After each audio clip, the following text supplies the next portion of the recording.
c'est très important, je crois, pour le tissage,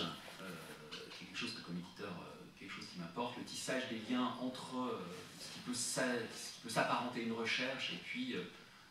ce mode d'existence publique. Je crois qu'il n'y a pas de recherche philosophique ou recherche théorique en général sans publicité, quel que soit le sens que l'on entend à ce mot. Répondre à la question que vous venez de poser, c'est quoi un kamikaze et comment faire le lien entre les éléments que nous avons vécus ces dernières années, non seulement en France, en Belgique, mais également dans de très nombreux pays du monde musulman, voire du monde africain non musulman. Comment en parler en utilisant le mot kamikaze? Eh bien, j'ai envie de dire que la réponse passe précisément par un petit bout d'histoire.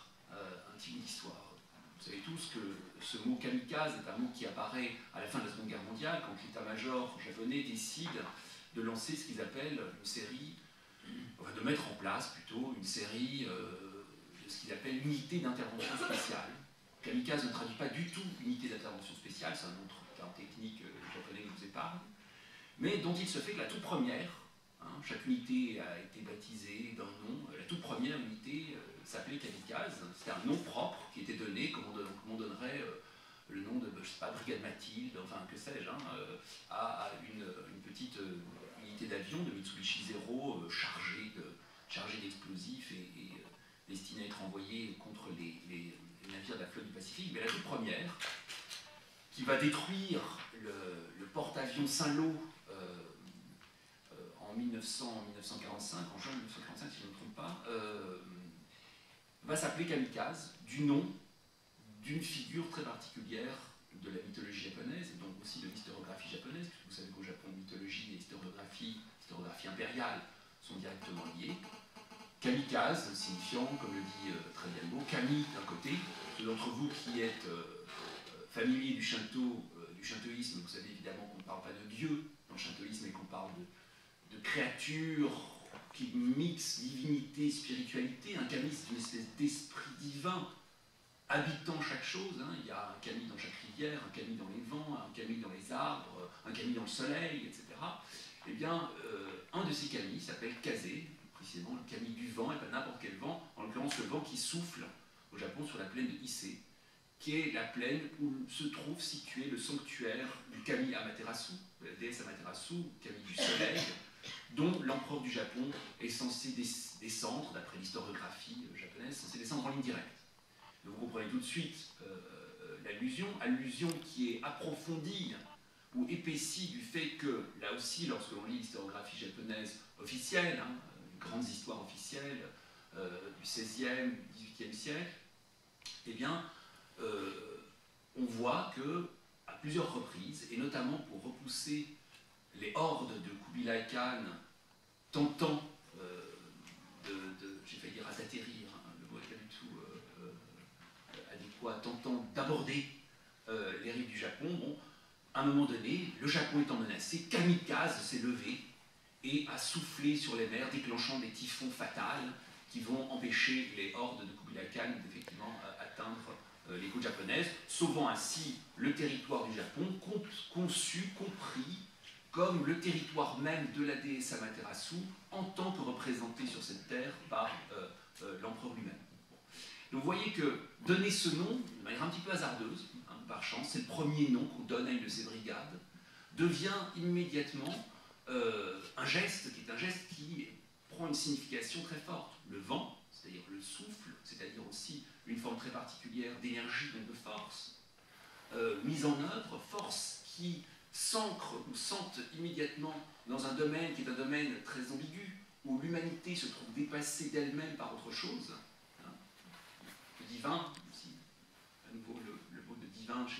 dans le cadre du Shinto est peut-être un mot un petit peu trop fort, puisqu'il s'agit d'un divin à même les choses, si vous voulez, d'un divin qui habite les choses en tant que telles. Vous voyez se dessiner là quelque chose comme une sémantique de base, qui est une sémantique qui va frapper les esprits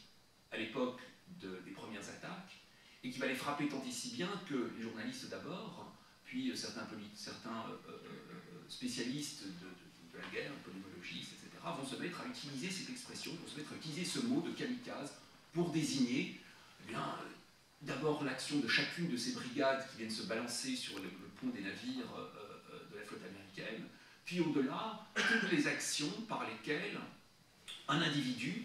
attaque de manière désespérée, puisque c'est bien cela dont il s'agit, une autre force normalement assaillante, ou considérée comme assaillante, en vue de déplacer les coordonnées de la guerre en dehors du domaine de la stratégie et pour la faire rentrer, disons, dans le domaine de ce qu'on appelle, un petit peu trop facilement, je crois, terreur. Hein. En tout cas, un geste qui témoigne d'une forme de déséquilibre des forces à l'intérieur d'un cadre polémologique donné. Eh bien,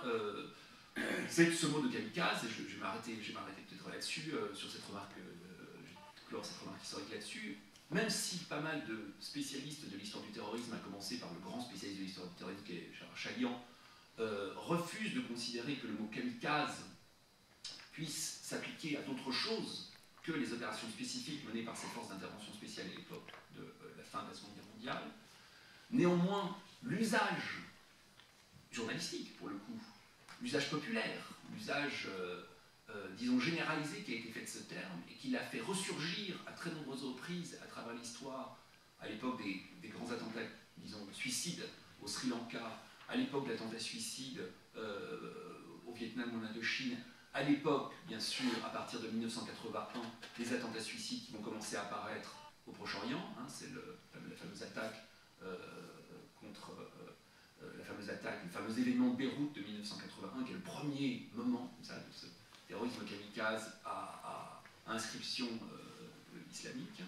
Eh bien, là, il y a effectivement quelque chose comme un art qui se fait, où cette question du divin, cette question de la force particulière que prend le divin à l'intérieur d'un monde donné, structuré, en l'occurrence par la technique, eh bien, devient effectivement un nom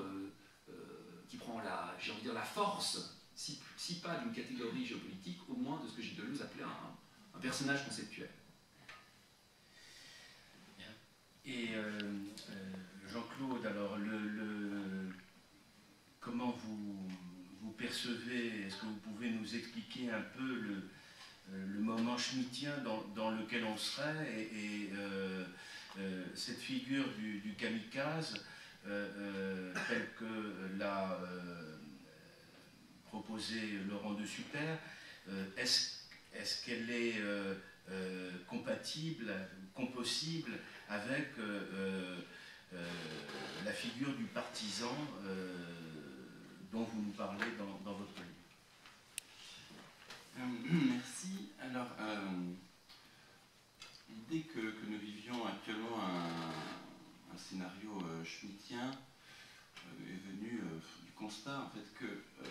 la plupart des thèmes qui ont été abordés par Carl Schmitt et pour lesquels il est, disons, célèbre en tant que juriste et théoricien du politique, la plupart de ces figures sont devenues omniprésentes dans notre actualité. Schmitt est connu peut-être d'abord pour une phrase, les philosophes, les juristes sont parfois connus pour une phrase. Il y a une phrase très connue de Schmitt qui est « Est souverain celui qui décide », il y a une question de traduction, exemple, de l'état d'exception, dans l'état d'exception. L'état d'exception, alors il y a un débat parmi les juristes pour savoir si l'état d'urgence est une variante de l'état d'exception, dans quelle mesure il faut distinguer l'état d'exception et l'état d'urgence, mais disons, assez habituellement, on considère que l'état d'urgence est une des formes de l'exception, au sens où c'est un certain suspens des normes habituelles du droit ou de la Constitution. Bien entendu, cette question de l'exception pour faire face à des événements dramatiques, cette question de la légitimité de l'exception au droit normal ou à la Constitution pour faire face à, non pas ici un tumulte comme c'était le cas à Rome, mais disons une attaque terroriste, cette question est revenue dans l'actualité française après avoir été très présente dans l'actualité internationale depuis au moins le 11 septembre, mais en fait on pourrait remonter très loin sur le XXe siècle tout entier a été hanté par la question de l'état d'urgence et de sa pérennisation. Voilà. Donc ça c'est un des aspects par où la réflexion de Schmitt a été réinjectée et discutée d'ailleurs dans la pensée pensée contemporaine, de toute tendance d'ailleurs, avec évidemment une inquiétude qui tient à ce que vous mentionniez en commençant, qui est que Schmitt est un théoricien sulfureux, c'est quelqu'un qui a théorisé, qui a réfléchi sur la dictature, son livre de Schmitt en 1921 sur la pratique de la dictature. C'est quelqu'un qui a réfléchi sur ce qu'il appelait la montée des partis totaux, c'est-à-dire des partis qui visent à imposer une vision du monde à la totalité de la société et qui ne jouent le jeu de la démocratie, dit-il, que pour fermer la porte derrière eux une fois parvenus au pouvoir. Mais donc c'est un analyste assez brillant de la vie politique de Weimar, mais qui s'est ensuite rallié au Troisième Reich. Et du coup, bien entendu, la question de savoir si en tant que théoricien de l'exception, il ne nous fait pas très vite plonger dans des zones dangereuses pour la démocratie et dans une pente éventuellement fatale pour la démocratie, accompagne toujours l'usage de ces réflexions. En même temps, on fait référence à Schmitt parce que c'est quelqu'un qui a l'intérêt d'avoir pensé des phénomènes, disons, marginaux apparemment, ou exceptionnels, mais qui peuvent revenir au centre de la politique. J'ai parlé de l'état d'exception, c'est un exemple. Pardon. Je parle plus près. On n'entend pas. Si. Parler pas dans le micro, c'est très difficile à se faire. Ah d'accord, excusez-moi. Voilà, donc j'ai évoqué donc l'état d'exception comme une de ces figures limites du politique ou du droit que Schmitt a abordé, mais il a également abordé d'autres figures limites, et notamment cette figure du partisan, qui est là aussi quelque chose qui était abordé plutôt dans la littérature grise par des théoriciens de la guerre ou de la guérilla, ou par des praticiens d'ailleurs de la guerre. Le partisan, c'est donc ce combattant irrégulier, ce combattant qui prend les armes une fois que éventuellement l'armée régulière de son pays est défaite. C'est donc un combattant qui n'est pas un combattant professionnel, qui va se battre avec des moyens illégaux ou irréguliers au regard du droit de la guerre. Et ce qui a intéressé Schmitt, ce sont les transformations de cette figure du partisan, notamment une transformation qui est intéressante pour aujourd'hui aussi, qui est le passage à ce qu'il appelle le partisan tellurique, c'est-à-dire celui qui est lié à une terre et qui, en un sens, défend sa terre. D'ailleurs, les partisans, au moment de la Seconde Guerre mondiale, c'est en général des mouvements de résistance contre une occupation, donc des gens qui défendent leur terre. Le passage de cette figure-là à ce qu'il appelle le partisan déterritorialisé, c'est-à-dire un combattant irrégulier, mais qui peut agir, comme il dit, se faire l'instrument d'une agressivité mondiale, et qui peut donc répandre des formes de petites guerres ou de guerres irrégulières ailleurs que dans son pays. Donc c'est une figure là aussi intéressante pour l'actualité. Alors pour en venir au kamikaze, je ne crois pas, mais je n'ai pas du tout vérifié, peut-être, Zutter l'a fait, que Schmitt ait beaucoup évoqué le kamikaze, mais il est possible qu'il l'ait fait. Je pense que ce qui est intéressant, c'est qu'effectivement, c'est une stratégie d'année, mise en œuvre par une armée régulière au départ, par un État. Une stratégie dont on voit qu'elle est quand même une stratégie limite pour cet État lui-même, c'est-à-dire, et on parle du coup de terreur. Quand on parle de terreur, on suggère qu'il y a un passage à une forme d'hostilité ou un type d'action qui enfreint quand même une certaine conduite de la guerre. Mais alors ça, évidemment, c'est très problématique, c'est-à-dire que Schmitt, par exemple, estime qu'il y a eu tout un mouvement, tout un processus très important qui s'est effectué en Europe de codification de la guerre, du droit de la guerre, notamment en Europe. Et disons, il y a une élaboration spécifique du droit des gens en Europe, du droit de la guerre, et d'un certain encadrement juridique de la guerre. Mais cet encadrement est pensé pour des États qui se battent, on définit du coup la guerre comme un affrontement d'État à État, et qui se battent sous certaines règles, avec certaines règles, pour une période limitée, avec des buts politiques, etc. Donc il y a toute une série, finalement, de limitations qui sont presque attachées au concept de guerre et qui vont rejaillir sur la conduite de la guerre. Il y a l'idée que quand un État va faire la guerre, il l'a fait en suivant certaines règles, avec certaines limites, etc. Alors que le combattant irrégulier n'est tenu par aucune règle, et il tire sa force de cette façon d'obéir à aucune règle, d'être fondu dans la population, voilà, donc les caractéristiques non étatiques du combattant irrégulier font sa force. Mais évidemment, tout ça, Schmitt voit bien, alors il dit qu'il y a eu un grand moment du droit européen classique qui a réussi vraiment à limiter la guerre, aussi à travers la reconnaissance réciproque des souverainetés, à travers le fait de ne pas traiter son ennemi comme un criminel, etc., mais comme un adversaire dont on reconnaît la dignité, avec qui on est prêt à négocier la paix, etc. Mais il note qu'il y a un facteur qui a fait exploser tout cet édifice juridique, et c'est le facteur technique. C'est-à-dire que même avec la Première Guerre mondiale, quand je montais,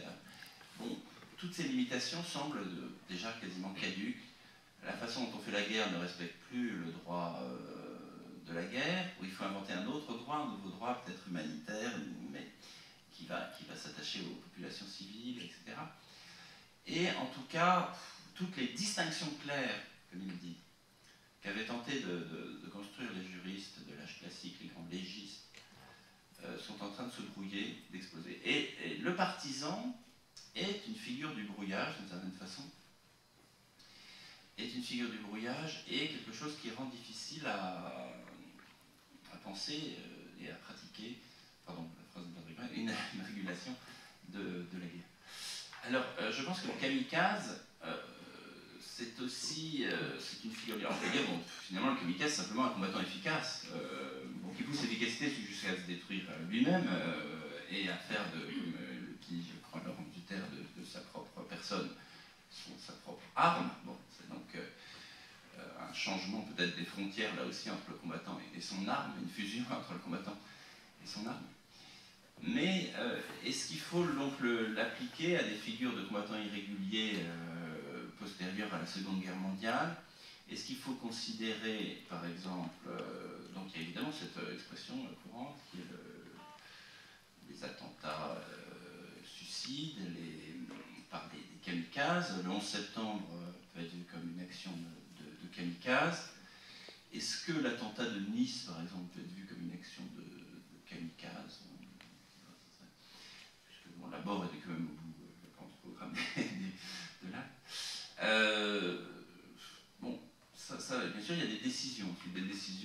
à la fois terminologiques et théoriques.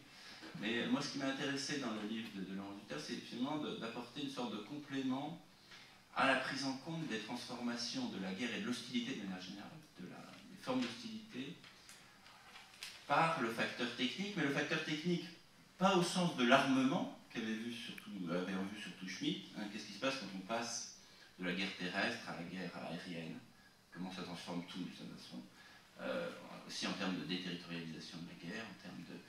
possibilité d'attaquer un ennemi très lointain, de dissymétrisation complète de la guerre, etc. Donc ça, c'était un point très important, je crois, y compris pour les transformations du terrorisme. Bien sûr, le terrorisme qui dispose de Kalachnikov n'est pas du tout le même terrorisme que celui qui dispose d'une faux et d'un marteau, comme décrit Schmitt, c'est des premiers partisans, peut-être au Moyen-Âge, l'appel à la population avec ce qu'ils ont sous la main. Donc, il y a ce facteur technique, mais dans le livre de Laurent Duter, il y a aussi donc ce facteur visuel, ce facteur esthétique, la question des techniques visuelles et de diffusion de l'image qui sont maintenant partie intégrante de l'action irrégulière, militaire irrégulière, l'action qu'on peut dire terroriste. Ce que vous appelez, Laurent Duter, la condition blockbuster. Alors, est-ce que vous pouvez développer ce point, la guerre terroriste ou le terrorisme aujourd'hui, pas la guerre, puisqu'on réservera ce mot à la guerre entre les États encore, on peut peut-être encore conserver ce mot dans ce cadre. En tout cas, le terrorisme aujourd'hui ne se conçoit plus, c'est du moins ce qu'on a compris à travers un certain nombre d'attentats et leur traitement, sans tout un dispositif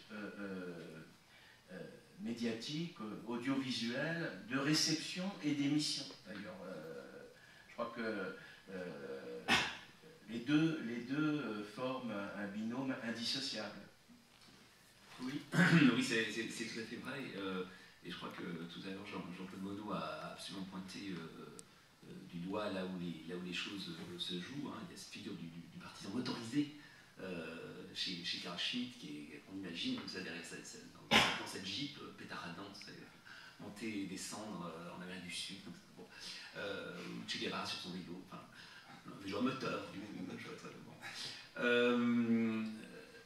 Et je crois que les questions auxquelles nous sommes confrontés aujourd'hui, quant à ce qui a trait à ce qu'on appelle le terrorisme, sont effectivement largement des questions techniques, et sont des questions techniques qui précèdent, j'ai même envie de dire, qui précèdent l'intervention, cette intervention japonaise très curieuse, qui devient un modèle guerrier, mais qui était aussi un modèle dans lequel la guerre elle-même passe par son point d'excès. On ne sait plus très bien si on est effectivement encore à l'intérieur de la guerre, à ce moment-là, ou bien si quelque chose comme un point d'exception se trame qui oblige à un passage à la limite absolue, puisque, voilà, ensuite, il demande atomique sur la figure, les amis, qui est quelque chose qui, si vous voulez, bon, on ne sait plus très bien quelles sont les mesures, hein, parce qu'il y a une logique quand même de la mesure dans l'élaboration du droit européen de la guerre, depuis les élaborations par les juristes espagnols au début des temps modernes, jusqu'à disons, même Clausewitz et d'autres. Même dans la logique de la ruse, il y a néanmoins un critère de mesure. Les juristes sont obsédés par ça d'ailleurs, en général, par la mesure, la proportion, la proportionnalité. Ici où sommes-nous? On ne sait pas trop. Et il est vrai que cette question de l'exception à l'intérieur même du dispositif de la guerre est une question technique, question qui s'initie, je crois, je peux me tromper, hein, qui s'initie dans un espèce de saut qualitatif dans la possibilité des pouvoirs de destruction, c'est-à-dire dans la possibilité, la force, en gros, que l'on puisse mettre en œuvre. C'est pour ça que la figure du kamikaze, hein, force divine, m'intéresse, parce que la question est véritablement une question de force au sens de force physique, hein, de force, quand je dis force physique, c'est pas les muscles, mais la force dans le domaine de la physique, vous voyez ce que je veux dire? Et je crois qu'on peut retracer les origines de ça dans une figure, là pour le coup, qui est vraiment une figure de partisan, et pas du tout une figure de guerre structurée, qui est, au fond, les tout premiers à avoir fait usage de cette merveilleuse invention signée par Alfred Nobel en 1866, hein, à savoir les groupes indépendantistes, groupes nationalistes russes, qui en 1881 font sauter Alexandre II à Saint-Pétersbourg, hein, et ne maîtrisant pas très bien la puissance de cette espèce de nouveau joujou avec lesquels ils chipotent, se font sauter eux-mêmes. Là, si vous voulez, par accident. Alors eux, c'est par accident, mais ça a été très vite compris comme étant quelque chose que l'on pouvait maîtriser, quelque chose qui ouvrait des nouvelles perspectives tout à fait inédites dans le domaine de la saloperie humaine, n'est-ce pas? Perspectives qui ont été exploitées d'ailleurs avant la Seconde Guerre mondiale par les Japonais eux-mêmes et par les Chinois pendant la guerre de Shanghai en 1932, quand chaque front, chaque camp de ce qui se présentait comme une guerre plus ou moins régulière, enfin, balançait dans le camp adverse des fantassins chargés de sacs remplis d'explosifs qui allaient se faire sauter soit dans la tranchée adverse, soit allaient se rouler sous le char, enfin, le véhicule blindé adverse pour s'y faire sauter, etc., etc. Donc, quelque part,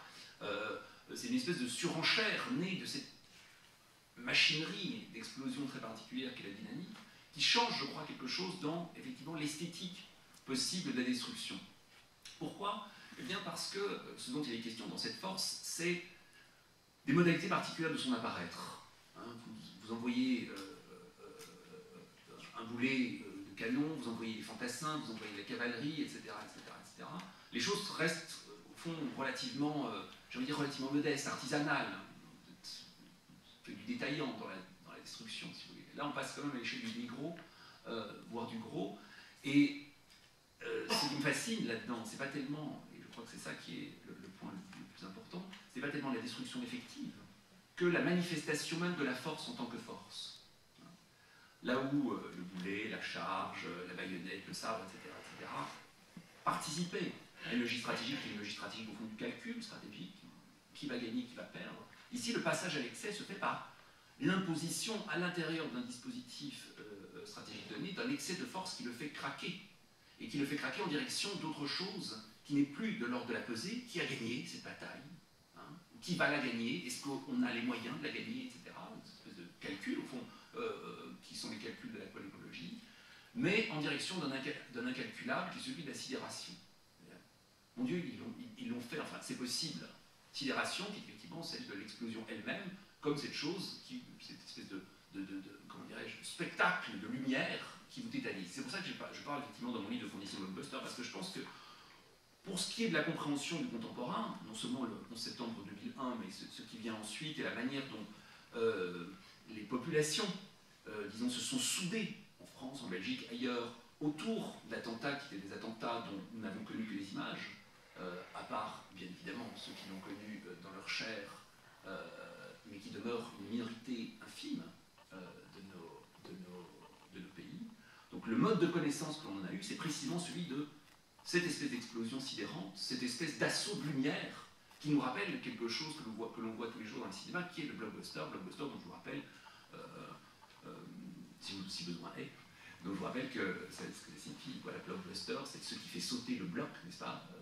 dans le double sens de ce qui fait sauter le box-office, hein. Le blockbuster, c'est l'idée de la file de spectateurs qui fait le tour du bloc devant le cinéma pour aller voir cette chose qui sera l'image qui va tuer toutes les autres images que l'on pourrait voir, hein. C'est ce film-là que vous irez voir et pas un autre. Et puis blockbuster aussi, parce qu'à l'intérieur même de son dispositif, et c'est pour ça que c'est quelque chose qui, à mon avis, peut être très utile pour comprendre cette condition esthétique du terrorisme contemporain, implique toujours déjà la destruction matérielle. Hein. L'image elle-même devient le véhicule d'une forme de destruction matérielle. Il n'y a pas un blockbuster dans lequel vous ne voyez pas sauter des immeubles entiers, des buildings, voire même toute la planète, dans ce qui est peut-être le blockbuster paradigmatique, un film abominable de Roland Emmerich, qui s'appelle 2012, je ne sais pas si vous l'avez vu, mais enfin c'est ce film-là qui avait donné l'idée à un présentateur de télévision américaine. Vous savez, les Américains ont tard le soir, comme ça, après 10 heures, quand les censures s'abaissent un petit peu, diminuent un petit peu, toujours pas dire fuck, mais enfin vous pouvez quand même commencer à dire à parler de sexe, à parler de choses. Bon. Il y a c'est ce qu'ils appellent des late shows, c'est late night shows, il y a toute une série comme ça, avec des présentateurs qui sont une espèce de mélange d'humoristes et de critiques de la société. Et bien Stephen Colbert est une de ces figures, et dans un de ces épisodes, parlant de ce film, se moquant éperdument de cette espèce de débauche, de destruction où on fait sauter toute la planète, hein, à la suite d'une espèce d'accident, de déstabilisation du noyau de la Terre, suivant la Terre s'effondre sur elle-même et tout est détruit, en fait, tout se casse et la Terre est recouverte d'eau et seuls quelques milliardaires parviennent à s'en sortir en ayant payé leur billet sur une espèce de nouvelle cruche de Noé, comme ça, pour milliardaires. Bon, bref. Il invente un mot qui dit, je crois assez bien, le type particulier d'effet et le type particulier d'ambiguïté propre à l'effet de force visuelle dont je vous parlais tout à l'heure, qui est l'expression de destruction porn, le porno de la destruction. Le porno de la destruction, c'est de dire, il y a à l'intérieur de cet exercice particulier du spectacle de la lumière en tant que puissance, quelque chose qui est de l'ordre de la libidinalité, quelque chose qui est de l'ordre du désir, quelque chose qui est de l'ordre, pourquoi pas, d'une forme très particulière de jouissance qui est la source très profonde, d'une certaine manière, de l'embarras qui est le nôtre par rapport à ces événements comme ça qui nous paralysent et qui, en nous paralysant, nous excitent beaucoup pendant plusieurs jours, parfois plusieurs semaines. La médiasphère, nos conversations, etc., sont surexcités et nous y trouvons d'ailleurs un certain plaisir pervers, sont surexcités par ces espèces d'événements, par l'émergence soudaine de la douleur et de la violence dans un espace qui est un espace où il ne se passe plus grand-chose, si vous voyez ce que je veux dire. Donc la condition blockbuster, si vous voulez, c'est dire cela. C'est-à-dire il y a cette figure technique de l'explosion comme magnifiante, d'une certaine manière, qui exprime une force sous une forme qui est une forme esthétique, et cette forme esthétique nous convie immédiatement dans un point qui est un point très délicat et très complexe de notre rapport, d'une certaine manière, désirant à la destruction.